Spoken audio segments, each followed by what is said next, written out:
बहुत मुबारकबाद जनाब स्पीकर साहब, आप इस कुर्सी पे बरजमान हैं। मैं आपको एक बड़ी सीरियस मुल्क की एकानमी के बारे में, क्योंकि मैं एकानमी का आदमी हूँ शुरू से ही, तो मैं आपकी तवज्जो दिलाना चाहता हूँ कि इस वक्त मुल्क जो बहरान में है और जल्द मुल्क की अल्लाह करे हालत बेहतर हो जाए, हम पूरी की पूरी डिफ़ाल्ट की सूरत में है। हमारे मुल्क में इस वक्त रिजर्व्स 10 अरब डॉलर हैं। ज़रा प्लीज़ सुन लीजिएगा। इस वक्त पाकिस्तान के पास कुल रिजर्व्स, जनाब स्पीकर, पाकिस्तान के पास टोटल रिजर्व्स 10 अरब डॉलर हैं, जो कि 1.5 महीने की इंपोर्ट के बराबर हैं। किसी मुल्क के भी 3 महीने की कम अगर रिजर्व होते हैं तो वो मुल्क डिफ़ाल्ट की तरफ चला जाता है। श्रीलंका अभी रिसेंटली डिफ़ाल्ट हुआ है। हमारे ये जो 10 अरब डॉलर हैं ये भी मांगे तांगे के हैं और इनको हम इस्तेमाल नहीं कर सकते। सऊदी अरेबिया और चीन ने कहा है कि आप इस्तेमाल नहीं कर सकते। 1.5 अरब डॉलर हर महीने हमारा करंट अकाउंट खसारा हो रहा है। अगले महीने 2 महीने भी अल्लाह ना करे हम डिफॉल्ट डिक्लेयर कर देंगे। जो हालात जा रहे हैं मैं प्रिडिक्ट कर रहा हूँ आपको। बाकी बात मैं ये कहना चाहता हूँ, इस वक्त स्टॉक एक्सचेंज रोज़ घट रहा है। 2017 में हमारे स्टॉक एक्सचेंज की वैल्यूएशन 100 अरब डॉलर थी, आज 40 अरब डॉलर रह गया है। और इस 40 ये पिछले 4-5 साल में लोगों को तकरीबन 10,000 अरब रुपए का घाटा हुआ है स्टॉक एक्सचेंज से। सर ये बहुत अहम सूरत हाल है। डॉलर 191 आज हो गया है और लोग प्रेडिक्ट कर रहे हैं कि 200 डॉलर 200 से बढ़ जाएगा, क्योंकि हमारा इंपोर्ट और एक्सपोर्ट का 10 महीने के जो खसारा आया है वो 39 अरब आया है।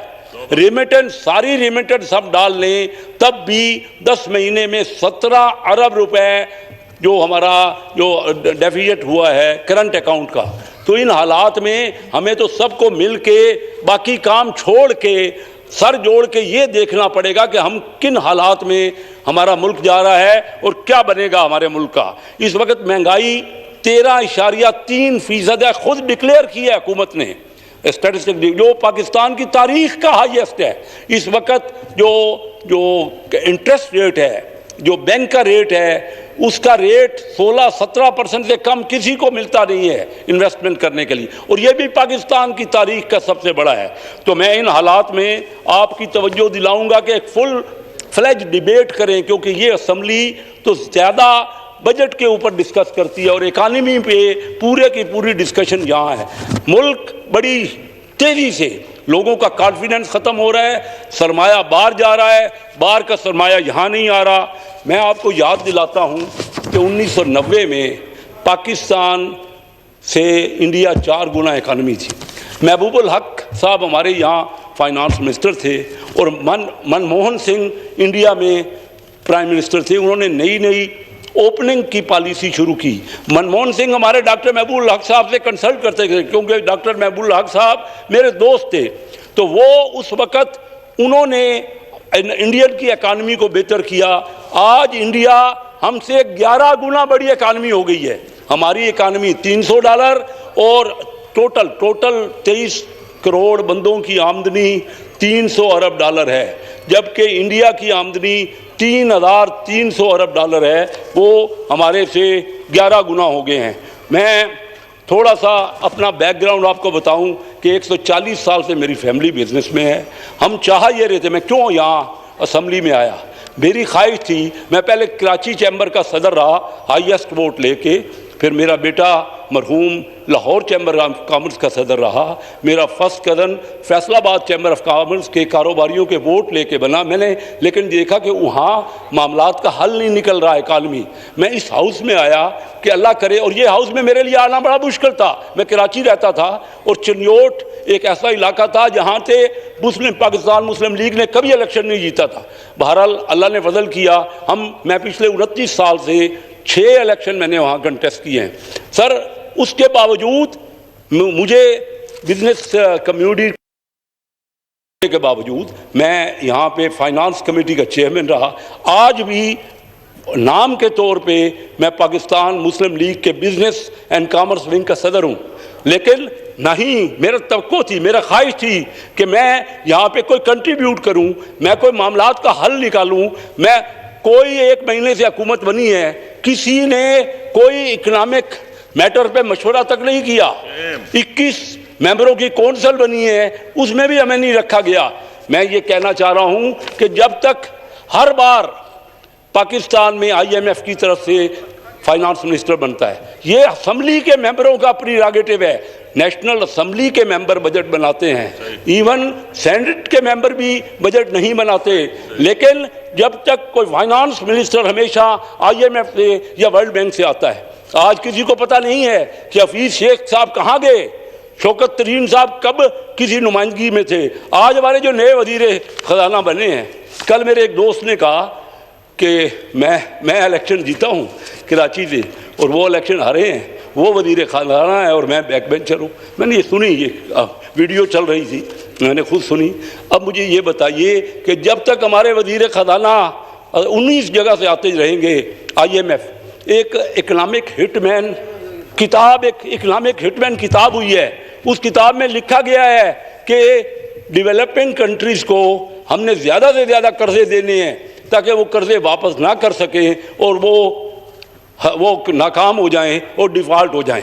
पाकिस्तान पिछले हमने जब छोड़ा तो 30,000 रुपये कर्जा था, आज 50,000 अरब रुपए कर्जा हो गया है। ये हमारी कौमी आमदनी का 90% है। अगर हम और कर्जे लेते रहेंगे, आज भी हमारे वजीर खजाना आए हैं, वो कह रहे IMF के पास वो गए हैं। वजीर खजाना वो होना चाहिए जो कि इकानमी को समझता हो, जिसको तजर्बा हो, जो अपने मेंबरों से इंटरेक्शन करे, जो उनके मसाइल हैं उनको समझे। हमारा वजीर खजाना तो कभी ट्रेडिशनली कभी किसी से मिलता ही नहीं है।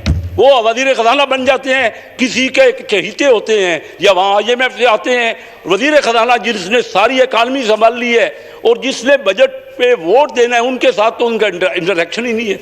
सिर्फ और सिर्फ उनका काम IMF के कर्जे लेना, जिनमें कमीशनें होती हैं बहुत बड़ी। ये इकनॉमिक हिटमैन की किताब जो बड़ी पॉपुलर हुई है और बड़ी जो मेन बिकने वाली किताब थी, उसमें लिखा हुआ है कि तमाम मुल्कों को हम यही करते हैं कि उनके कर्जे इतने ज़्यादा कर देते हैं कि वो वापस करने की पोजीशन में नहीं होते।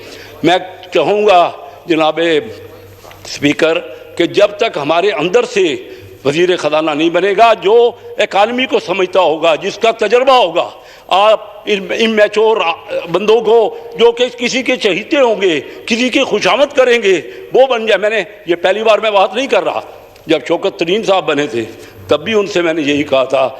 मेरे पिछले 30 साल में सिर्फ 6 महीने नवीद कमर फाइनेंस मिनिस्टर बने जो इस असम्बली से थे। इससे पहले तकरीबन 36 साल पहले मियाँ यासीन भट्टो साहब बने, वो असम्बली के मेंबर थे और उन्होंने बहुत रिजल्ट दिए। हालांकि वो इकनॉमिक साइड के बंदे नहीं थे, लेकिन उन्होंने इकानमी को बहुत बेहतर किया। आप रिजल्ट निकाल के देख लीजिए। तो इन हालात में सर मैं ये कहना चाह रहा हूँ आपसे कि हमारी पूरी तवज्जो हम करें, एक फुल फ्लेज डिबेट करें और उसके बाद ही, क्योंकि हमारा मुल्क ज़्यादा हमें मौका नहीं देगा, फिर हम हाथ मलते रह जाएंगे। अब मैं सिर्फ ये बताना चाहता हूँ आखिर में कि किया क्या जाए। पता सबको है कि किया क्या जाए, लेकिन अमल नहीं करते। सबसे पहले तो दुनिया के उन मुल्कों ने तरक्की की है जहाँ डायरेक्ट फॉरेन इन्वेस्टमेंट आई है। बाहर के बड़े बड़े बिजनेसमैन आए हैं और वो उन्होंने आके कारखाने लगाए हैं, लोगों को रोज़गार मिला है। ताइवान ले लें, वियतनाम ले लें, कोरिया ले लें, इन तमाम ममालिक ने, थाईलैंड ले लें, अभी बांग्लादेश ले लें, उन तमाम ममालिक ने बाहर से इन्वेस्टमेंट लोगों की आई है और हमने ऐसा माहौल ही नहीं बनाया कि लोग बाहर से पैसा लेके आए। इंडिया में कोविड ज़्यादा था पिछले साल, उनके यहाँ 44 अरब डॉलर का, हमारे यहाँ कोविड कम था, हमारे यहाँ सिर्फ 1.5 अरब डॉलर का है।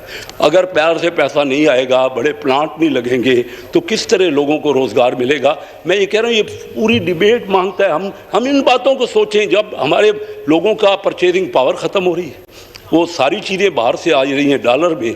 आप खाने का तेल देख लें, आप वैसे तेल देख लें दुनिया में, और हमारी नायल हुकूमतों ने जब $0 तेल का रेट था उस वक्त तो नहीं मंगाया, आज $110 रेट है, आज कौन भर सकता है। और अगर IMF के कहने पे हमने 40-50 रुपये डीजल और बढ़ा दिया और पेट्रोल और बढ़ा दिया तो हर चीज़ की कास्ट बढ़ जाएगी। मैं दाद देता हूँ मियाँ नवाज शरीफ साहब को, उनका इकनॉमिक विजन है। हमारे वजीर ख़जाना तो ये चाह रहे हैं, उन्होंने ऐलान किया कि हम और तेल को पेट्रोल को बढ़ा देंगे और IMF की हर शर्त को मंजूर कर लेंगे।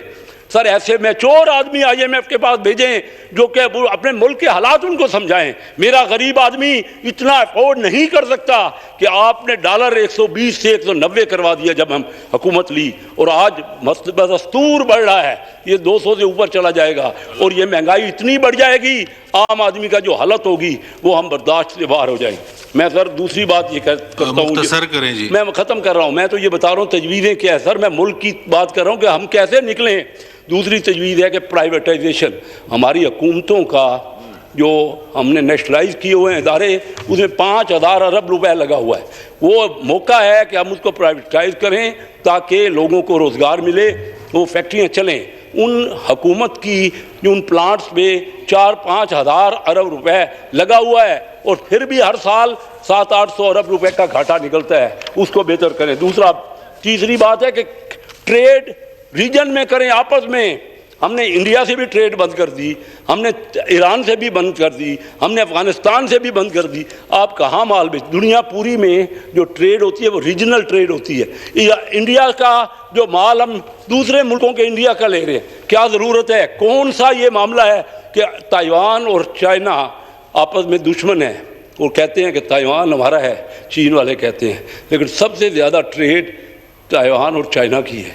हमें क्या हो गया है कि हम महंगा माल, इंडिया का ही माल थ्रू और मुल्कों के, दुबई से, अफ़गानिस्तान से, ईरान से हम महंगा ख़रीद रहे हैं और अरबों रुपए का नुकसान कर रहे हैं। आगे मैं कह रहा हूँ कि चार्टर ऑफ इकानमी और चार्टर ऑफ डेमोक्रेसी करें।